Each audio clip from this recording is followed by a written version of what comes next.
to reach this moment right now. The thing for me to do is retire.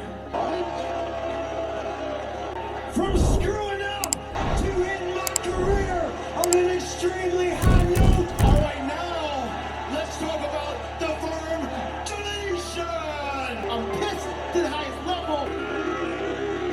How the hell are you? Nah, I'm good, man. Jeff Hardy. Do you want to know how I am? Oh, good, man. I've been working hard to be a better man. Of festivity. Because you're too busy at the house with the wife and kids going, Dreadful etiquette, Stoke. give me an answer. So I'm going to have some patience. Don't worry about it. God bless.